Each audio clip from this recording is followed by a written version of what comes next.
At the end of this 10-minute video, you'll have learned to read a fifth set of Hebrew letters, reaching the finish line of the Hebrew alphabet.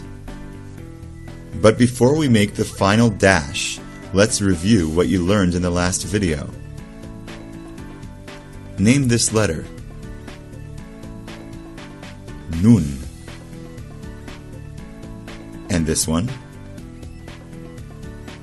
Final nun, or nun sofit. And this one? Samech. What's this letter? Ayin. And what's this one with a dot inside?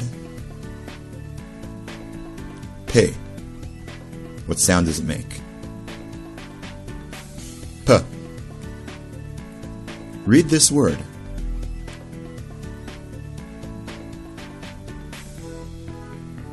Pesach. It's the original Hebrew word for Passover. Now, read it unvocalized.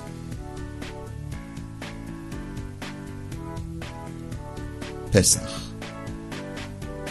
Now, read this word.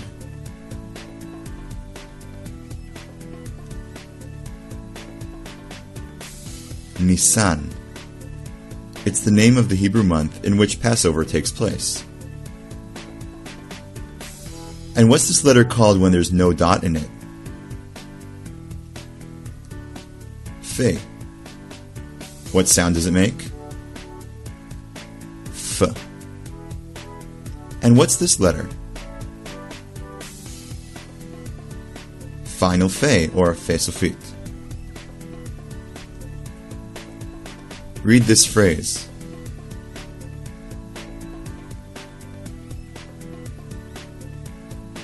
Chof Yam. It means sea coast. See those two dots next to the patach a vowel? You can ignore them, pronouncing what you see as a. Now read this word.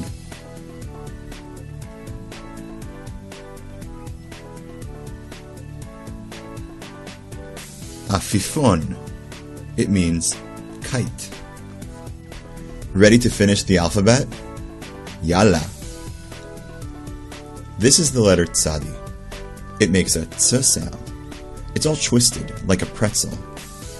It looks a lot like the letter Ayin, but while Ayin looks pretty straightforward, Tsadi is a lot more twisted. And here's final Tsadi. Tsadi Sofit. It's basically the Tsadi whose bottom drops downwards.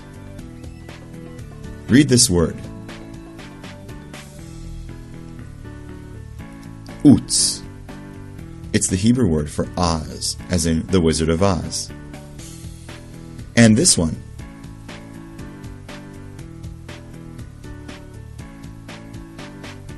Mitzad.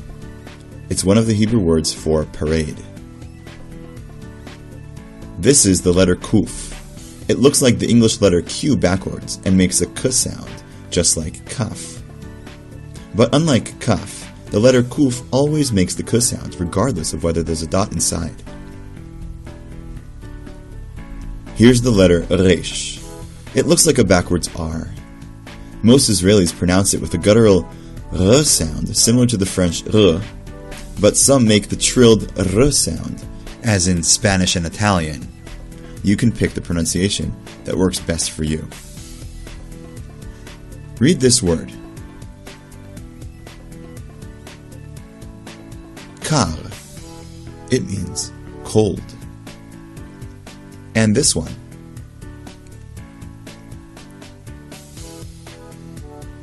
Karir. It means cool. Try to read it without the vowel marks.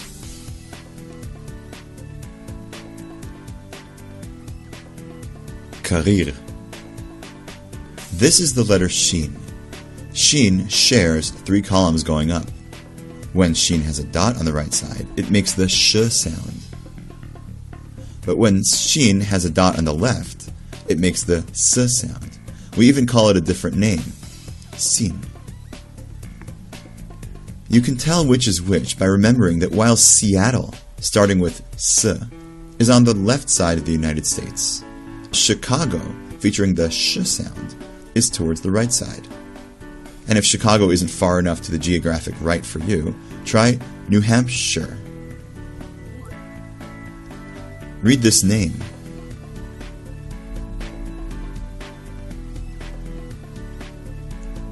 Shlomo, or Shlomo. It's the original Hebrew for Solomon. Read this word.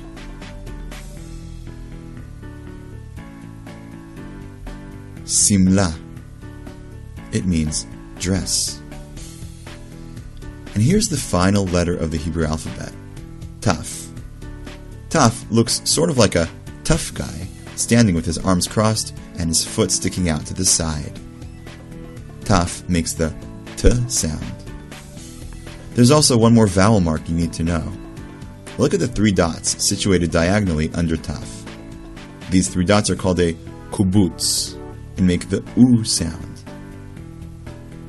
Read this word.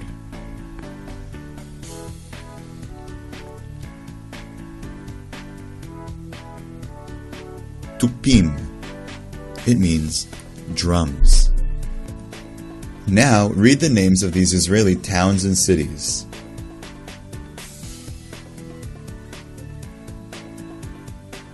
Tel Aviv. And this one.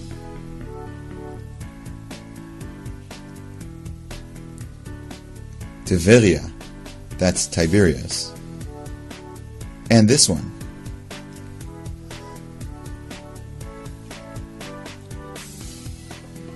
Tzfat, or Safed. And this one.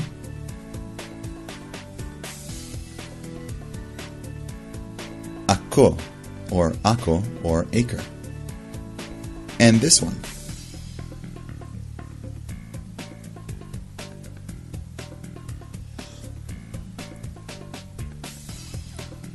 Ashkelon. What does this one say?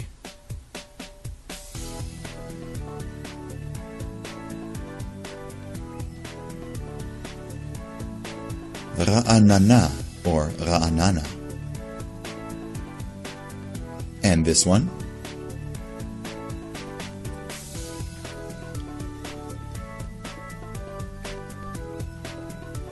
Modi'in. And this one?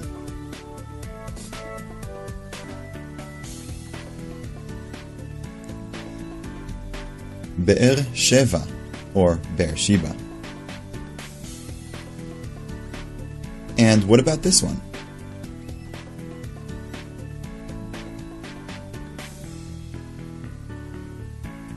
Haifa, also pronounced Haifa. And this one?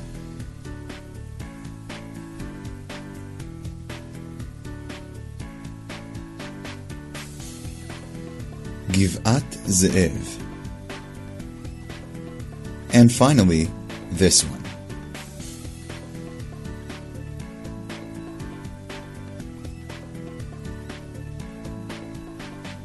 Yerushalayim. This is Jerusalem. Now, try some of them in different fonts and unvocalized.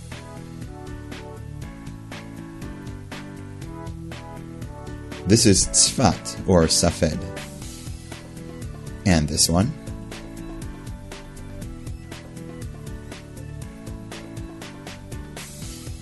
This is Akko, or acre. And this one? This is Modi'in. And this one?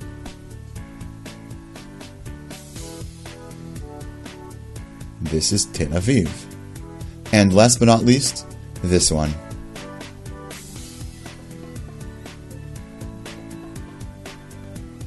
That's Yerushalayim, or Jerusalem.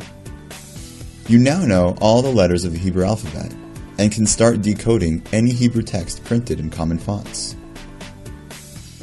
Kol HaKavod. Test yourself and practice reading at read.ulpan.com. Thank you for using our tutorials to learn to read Hebrew. We hope you've enjoyed them. Brought to you by Ulpan La Inyan. www.ulpan.com.